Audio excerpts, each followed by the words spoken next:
சிலுவை நாதர் இயேசுவின் பேரொளி வீசிடும் தூய கண்கள்.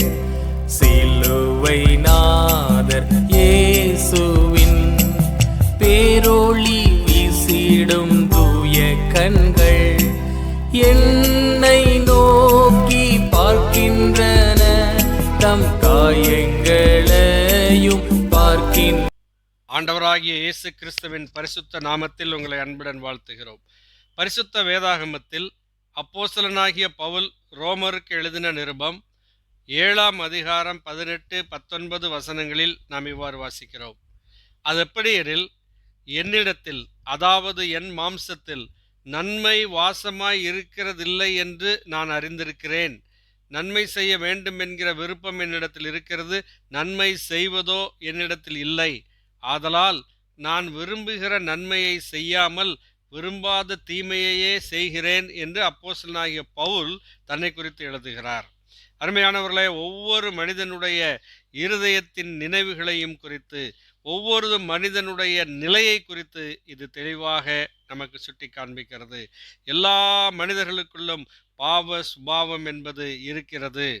எதை பார்க்கக்கூடாதோ அதை பார்க்க வேண்டும், எதை செய்யக்கூடாதோ அதை செய்ய வேண்டும் என்று உள்ளே ஒன்று சொல்லிக்கொண்டே இருக்கிறதை நாம் பார்க்க முடியும். நன்மை செய்ய வேண்டும் என்ற விருப்பம் இருக்கிறது, ஆனால் நன்மை செய்ய நம்முடைய சரீரத்தை அது அனுமதிப்பதில்லை. தீமை செய்வதற்கு நம்முடைய சரீரம் வேகமாக விரைந்து ஓடுகிறதை பார்க்கிறோம். அது மட்டுமல்ல, அநேக தீய பழக்க வழக்கங்களுக்கு நம்முடைய சரீரம் அடிமைப்பட்டு கிடக்கிறதை இன்றைக்கு உலகத்திலே பார்க்கிறோம். குடிப்பழக்கம், பலவிதமான போதை பழக்கங்கள், பலவிதமான அருவருப்பான அசுத்தமான பழக்க வழக்கங்கள், இவைகளெல்லாம் இன்றைக்கு மனிதனை பிடித்து கொண்டிருக்கிறதை பார்க்கிறோம். இவற்றிற்கு எல்லாத்திற்கும் காரணம் பாவம். வேதம் சொல்லுகிறது, இந்த பாவத்தினுடைய சம்பளம் ஒன்று உண்டு. நம்முடைய மாம்சமும் மனசும் விரும்பினவைகளை செய்து சுபாவத்தின்படி தேவ கோபாக்கினையின் பிள்ளைகளாய் இருந்தோம் என்று பவுல் கூறுகிறார். நம்முடைய மாம்சமும் மனசும் விரும்பினவைகளை செய்தால் அதன் நிமித்தமாக, பாவத்தின் நிமித்தமாக வருகிற ஒரு தண்டனையை நாம் சந்திக்க வேண்டியிருக்கும். ஆனால் தேவன் நம்மீது அன்பு வைத்தபடியினாலே அவர் இந்த உலகத்திலே மனிதனாக வெளிப்பட்டு மனிதர்களாகிய நாம் செய்த எல்லா பாவத்துக்கும் வரவேண்டிய தண்டனையை அவர் சிலுவையிலே சுமந்து தீர்த்து விட்டார். அவரை விசுவாசிக்கிறவர்களுக்கு பாவ மன்னிப்பும் ரட்சிப்பும் உண்டு என்று தெய்வம் சொல்லியிருக்கிறார்.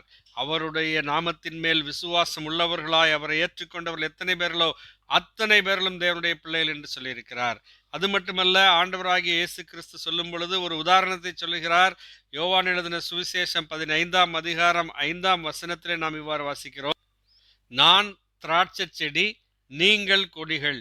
ஒருவன் என்னிலும் நான் அவனிலும் நிலைத்திருந்தால் அவன் மிகுந்த கனிகளை கொடுப்பான்.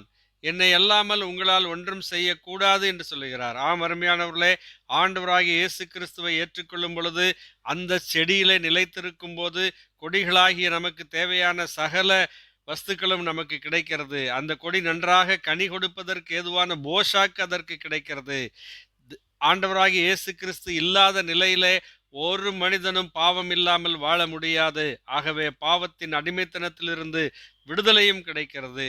நீங்களும் இந்த பெரிதான பாக்கியத்தை பெற்றுக்கொண்டு நம்மை மிஞ்சி நிற்கிற நம்முடைய பாவ சுபாவத்தை மேற்கொண்டு ஜெயித்து பாவ மன்னிப்பையும் பெற்று பரலோக வாழ்க்கையை பெற்றுக்கொள்ள வேண்டும் என்பதே உங்களுக்காக நாங்கள் தேவனிடம் செய்யும் பிரார்த்தனையாயிருக்கிறது. ஆமேன். நன்றி.